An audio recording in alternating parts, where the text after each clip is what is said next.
వర్ధంతి సందర్భంగా ఆయన యొక్క స్ఫూర్తిని తీసుకొని స్లోగన్స్ చేస్తూ పూకేరం చేసినటువంటి ఏకైక పాఠశాల ఈ దేశంలో బహుశా మీదేనేమో అనుకుంటా.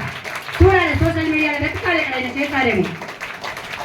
ఈ చరిత్రలో ఒక పేజీని లిఖించారు. ఈరోజు ఎర్రటి ఎండలో 10 గంటలకు 2 కిలోమీటర్లు వేగంగా పరిగెత్తుతూ భగత్ సింగ్ యొక్క స్ఫూర్తిని స్లోగన్ చేసుకుంటూ వెళ్ళి సమాజానికి ఒక పాజిటివ్ సంకేతాన్ని అందించి ఈ చరిత్రలో ఒక పేజీని లిఖించేటువంటి ఒక అద్భుత అవకాశం మీరు ఈరోజు మీరు పొందారు, నాకు ఇచ్చారు, మనందరికీ ఇచ్చారు.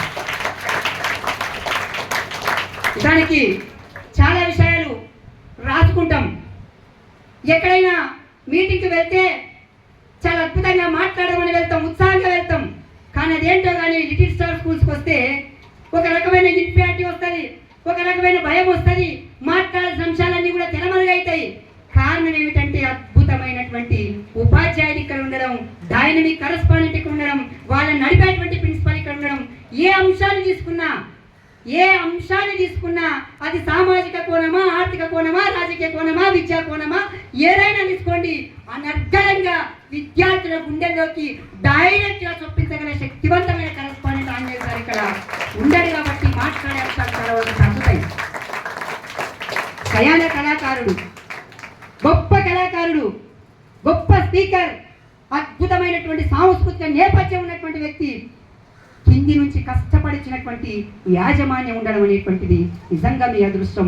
ఈ సందర్భంగా భగత్ సింగ్ కానీ, రాజ్గురు కానీ, సుఖదేవులు కానీ ఎప్పుడు పుట్టిండ్రు, ఎప్పుడు చనిపోయినరు, ఏం చేస్తారు, ఏ తేదీలు, ఇవన్నీ కూడా ఒక భాగం. కానీ అల్టిమేట్గా వారు ఆ త్యాగం ఎందుకు చేశారు, 23 ఏళ్ల వయసులోనే ఎందుకు ప్రాణాలను కోల్పోవడానికి పోటీ పడ్డారు, చనిపోవడానికి పోటీ పడడం అనేది ప్రపంచంలో ఎక్కడా కనపడదు. వీళ్ళ విషయంలో మాత్రమే కనిపిస్తుంది మనకి. బతకడానికి పోటీ చూస్తాం కానీ చనిపోవడానికి పోటీ పడి చనిపోయినటువంటి యువ కిషోరాలను ఈరోజు మనం స్మరించుకుంటున్నాం. వాళ్ళ ఆశయాలు పుణికిపుచ్చుకొని ఏ ఆశయం కోసం అయితే చనిపోయారో, వాళ్ళు 90 ఏళ్ల క్రితం ఏ ఆశయం కోసం అయితే చనిపోయినరో, 90 ఏళ్ల తర్వాత ఈ రోజు ఆశయం నెరవేరిందా లేదా చెక్ చేసుకోవాల్సిన బాధ్యత మనది. నిజమైన దేశభక్తులుగా ఆ రోజు ఈ దేశం కోసం చనిపోయిండ్రు. వాళ్ళు చనిపోయిన తర్వాత ఈ దేశానికి స్వాతంత్రం వచ్చింది, బ్రిటిష్ వాడు పోయిండు, మనమే పరిపాలించుకుంటున్నాం. 70 ఏళ్ళు దాటింది. మరి ఏ లక్ష్యం కోసం అయితే, ఏ స్లోగన్ అయితే వాళ్ళు ఇచ్చిండ్రో ఆ స్లోగన్ నెరవేరిందా లేదా, అది నిజంగా ఆచరణ సాధ్యం అయ్యిందా లేదా, అది ఇప్పుడు మనం కానీ మన తల్లిదండ్రులు కానీ అనుభవిస్తున్నారా లేదా, అది ఆలోచించాల్సిన బాధ్యత మనందరి మీద ఉన్నది. నిజంగా పేదరికం ఉండొద్దు అనుకున్నారు, లేదా వైద్యం అందరికి అందాలనుకున్నారు, విద్య అందరికి అందాలనుకున్నారు, సామాజిక అసమానతలనే సమాజం కావాలనుకున్నారు, పేదరికం లేని సమాజం కావాలనుకున్నారు. దానికోసం వాళ్ళు ప్రాణాలు కోల్పోయినరు.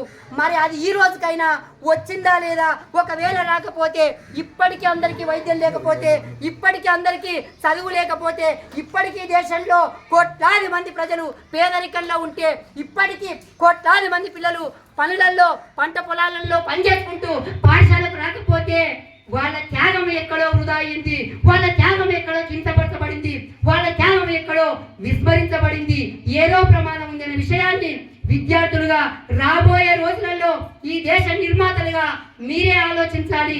ఎందుకు ఈ దేశం ఇంకా వెనుకబడింది? 23 ఏళ్ల వయసులోనే వాళ్ళు ప్రాణాలు కోల్పోతే, వాళ్ళు ఏ లక్ష్యం కోసం అయితే ప్రాణాలు కోల్పోయినరో ఆ లక్ష్యం ఎందుకు ఇంకా నెరవేరలేదు? ఇంకా ఎందుకు? చాలా మంది ఇక్కడ ఉన్నటువంటి అమ్మాయిల యొక్క అక్క వాళ్ళు ఎందుకు దౌర్య సమస్యతో ఉన్నారు? చాలా మంది పిల్లలకి ఎందుకు బాల్య వివాహాలు అవుతున్నాయి? చాలా మంది ఎందుకు అత్యాచారాలు జరుగుతున్నాయి? చాలా మంది మీ తల్లిదండ్రులు పేదరికంలో ఎందుకున్నారు? లోన్లు కట్టలేకెత్తి కష్టపడుతున్నారు. ఇవన్నీ పోవాలని కదా వాళ్ళు త్యాగాలు చేసింది. ఇంకా అవి ఉన్నాయి అని అంటే ఎక్కడో వాళ్ళ ఆశయానికి తూట్లు పొడవబడుతున్నాయి. ఆ తూట్లు పొడిచేదాన్ని సరైన మార్గంలో పెట్టేందుకోసం చేసేటువంటి ఒక ప్రయత్నమే భగత్ సింగ్ వర్ధంతి సందర్భంగా మనం తీసుకోవాల్సినటువంటి ఒక దీక్ష అనేటువంటి ఈ సందర్భంగా మీకు గుర్తు చేస్తూ, నిజంగా చాలా అద్భుతమైన రీతిలో ప్రతి అకేషన్ కూడా ఈ పాఠశాల చాలా గొప్పగా నిర్వహిస్తూ ఈ రాష్ట్రంలో పేరు మోసినటువంటి వివిధ రంగాలలో ప్రముఖులైనటువంటి వాళ్ళను మీ పాఠశాలకు ఇన్వైట్ చేసి మీతో మాట్లాడించి వాళ్ళ జ్ఞానాన్ని, వాళ్ళ సమయాన్ని, వాళ్ళ యొక్క టాలెంట్ను మీతో పంచుకునేలా చేసి మిమ్మల్ని ఈ దేశంలో నిజమైనటువంటి దేశభక్తులుగా, నిజమైన పౌరులుగా, నిజమైన విద్యావంతులుగా తయారు చేసి స్థాయిలో మీ యాజమాన్యం చేస్తున్నటువంటి కృషికి 2 చేతులు ఎత్తి వారికి నమస్కారం తెలియజేస్తూ thank you very much. I wish all the very best. జోహార్ భగత్ సింగ్, జోహార్ రాజ్గురు, జోహార్ సుఖ్దేవ్. కొనసాగిస్తాము మన వీళ్ళ ఆశయాలను, కొనసాగిస్తాము మన వీళ్ళ ఆశయాలను. Thank you.